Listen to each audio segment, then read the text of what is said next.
This is a big week in politics. Super Tuesday is today. State of the Union address is Thursday. We will see President Biden address the nation then. What are you looking out for?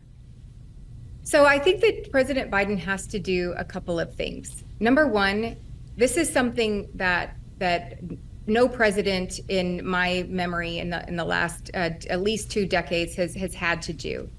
President Biden tonight, the first thing that he has to do is show Democrats, show his own party that he is capable of standing up and reading a speech. So you'll remember a few weeks ago, there was the Super Bowl.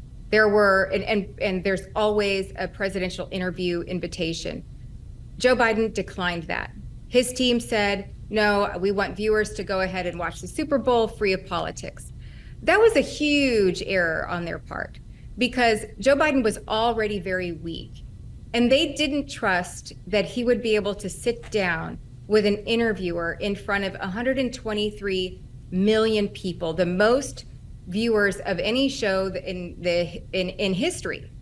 They didn't trust him to sit down and be able to have a good interview in front of that amount of people. So what Joe Biden has to do is show his own party that he's capable of giving a strong speech.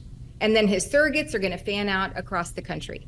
Number two, the second thing that he has to do is outline what this race is going to be about. He's going to have to try to define what he wants the race to be about. And it's probably 3 things. Number one, it's the democracy. It's preserving our democracy, preserving it from Donald Trump. And then you also have abortion and IVF. So those are the 2 things that I think are going to be very heavy in the speech, but also he has to stop the political bleed of the border. Republicans are far more trusted on the issue of immigration than the Democrats are, and that's been for a very long time. But Democrats have been trying to say that, oh no, Republicans left the opportunity to have a bipartisan bill so that they could use it as a campaign issue. So I think tonight he's going to or Thursday night, he's going to lay heavily into that argument that Republicans had the chance and I want to fix the border. I'm going to sign an executive order. But I think that trying to stop the bleed is probably a fool's errand because voters are just not buying that Democrats and President Biden really care about closing the border.